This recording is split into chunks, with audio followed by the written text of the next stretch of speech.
Hey everyone, what's up? Welcome back to my channel, Koki Creative. My name is Elena, and today we are doing a speed build. Yes, another speed build.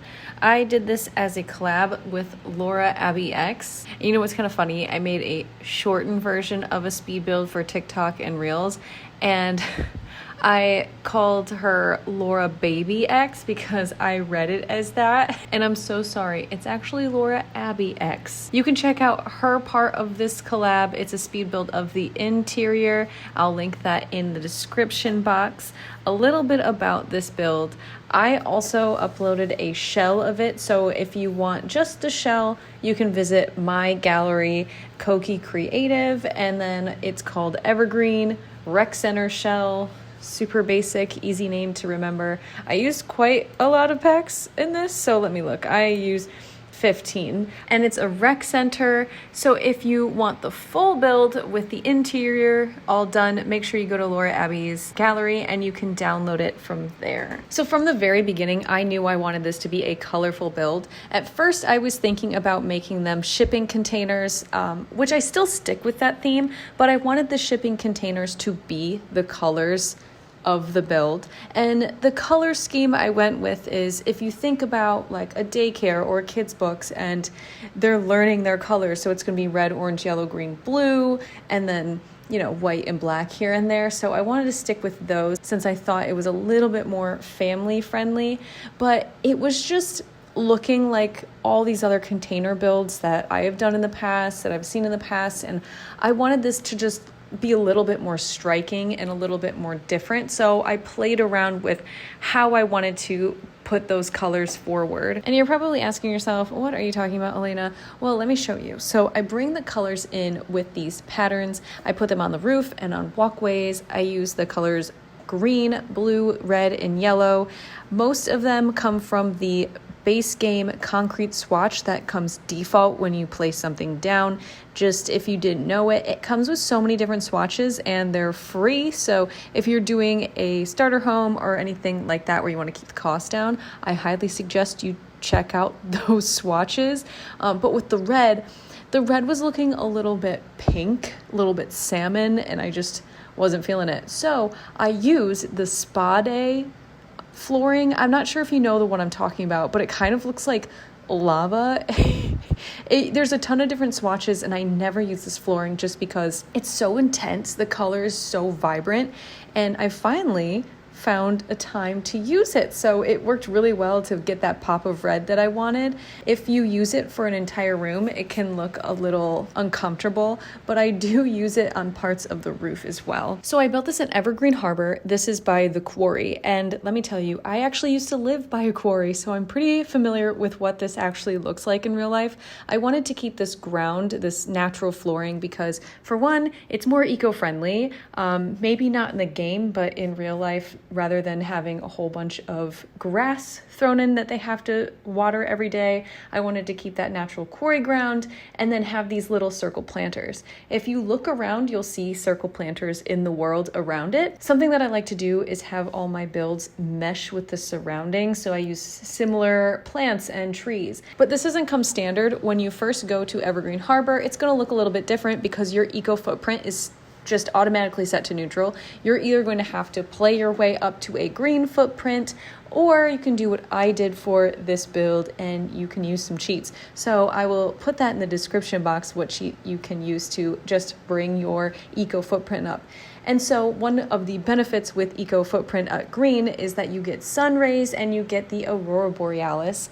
I love these, and you can even trigger them using cheats, and I will put that in the description box as well. And these things aren't just for Evergreen Harbor. As long as you have the Eco Lifestyle Pack, you can have sun rays and Aurora Borealis in all of your neighborhoods, as long as you work your way up to that green footprint. Now bringing it back to the planters, I made these out of platforms and I brought them down into the earth, and I end up using floor pattern that looks just like grass. So it isn't actually grass, but it looks like grass. They're also broken down into color. So I have a red one, a blue one, a yellow one, and then a green one. Each of the rings around the platform were painted a different color, and I bumped them up so it'd be easier to see. I didn't use any specific reference photos while creating this build, but I've never built a rec center before, so I was on Pinterest kind of looking around for bits and pieces of things that I liked, and I searched rec center, so there was a whole bunch of different kinds of rec centers out there, and I wanted this one to be more on the modern end. I've built a community center before, a lot that comes with eco lifestyle, and I made that out of an old firehouse, and I wanted this to just be completely different, and I wanted there to be a lot of outdoor activities on this lot as well. And since I wasn't doing the interior, I let Laura do a little bit of the exterior as well. So I left a couple spaces open for her to just do what she wanted with it. So I'm like, this is what I made. And, you know, if you have something on the inside, and it would make sense if you also had something on the outside to help with that. Like, let's say you have a kitchen on the inside and you want a nice place for your Sims to sit and eat outside. So just make sure you have that. So I left a couple spaces open for her to just play around with. So going back to the reference photo thing, there was a couple that I found that were really cool and I wanted to give them a try. And I don't build one-to-one. If I ever do use a reference photo, I usually just kind of start with it and then it gets my motor going and then I'm able to kind of finish the rest on my own. But I tried it like 2 or 3 times and I just kept like bulldozing the lot. It just wasn't coming together. And I'm sure every person who's ever built on The Sims knows this feeling. You start out so ambitious and then it goes nowhere. It just, nothing's happening. So I ended up just like turning my game off and I waited a couple more days. And my goal was just to get this finished before Growing Together came out. And now here I'm working on the landscaping, and something that I always do is I layer terrain paint, and I usually start with a dirt and then I will place some sort of pathway on top. So for this build, since the quarry ground was so light, this lighter dirt looked a lot better than my like usual darker dirts do. And for the path, I used something that was similar enough to the quarry but different enough to differentiate it from the quarry. I also use these windows from Skino Pack. I really like those, and I never used this red color in them, so that was really fun to be able to use the red swatch.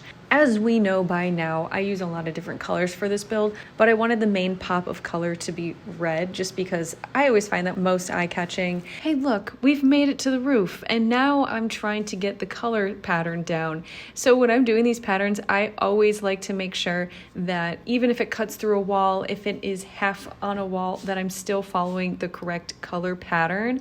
And sometimes it's like, am I doing this right? I have to count it out. And if you see my little cursor, you can see me making sure that I have the color correct. And usually when I'm doing this, creating a pattern out of colors or shapes, a pattern will emerge. So if you look on the roof, you'll notice from a right to left downward diagonal, it goes blue, yellow, and then green, red. And so then I started to follow that pattern instead of having to count it every single time to know what color comes next. Now this roof pattern, it gave me such a headache. I had to restart multiple times, and I cut all that out of this video, and let me put a pin in that. I ended up not editing this the way I usually edit my videos. I usually whittle it down to only the things that are necessary because I want the video to be like under 20 minutes.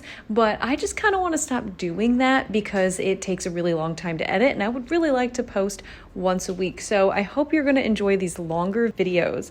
Anyway, I'm going to go back to talking about that roof pattern now that it's over. I wanted to do something fun and different, so I kind of made it look like the arrows were bouncing off of the walls using the same color combo and the same swatches of the same flooring. I hope you like it because it's a little different, but I think it's very playful and fun.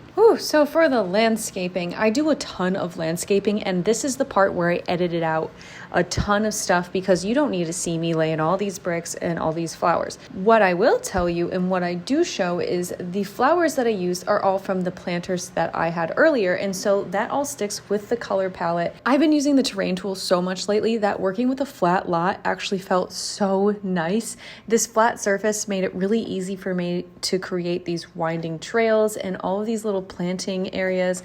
I end up creating 2 sides of the brick so that in the inside will be sort of like a planter. I do this all throughout, and it was a decision that I made last minute. I thought I could just have one layer of brick and just be fine. It'll still look good. But the more I kept building, the more I realized that it would look just so much nicer if I made this double-sided and put the plants inside of these trails. I don't really know what to call it. The nice thing though is I was watching TV while doing this, and so it went by pretty fast.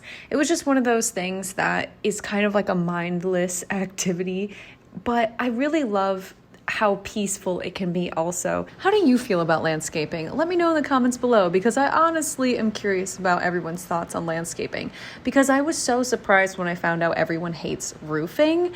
It's one of those things I didn't really think about one way or the other, and I do enjoy it, but it's not like, oh gosh, I can't wait to get to the roofing part. And it's not like one of those things that I particularly struggle with, so it's not like, oh no, the roofing part. I'm just sort of like middle of the road. But when I started my social media and like comments and stuff are coming like, oh man, that roofing so hard, oh my gosh, I hate roofing, it just really surprised me. But here I'm working on an outdoor space. I have it surrounded by bushes, it's all enclosed, and there is a door leading out to this area. I left this for Laura to decorate and put whatever she felt was necessary in there.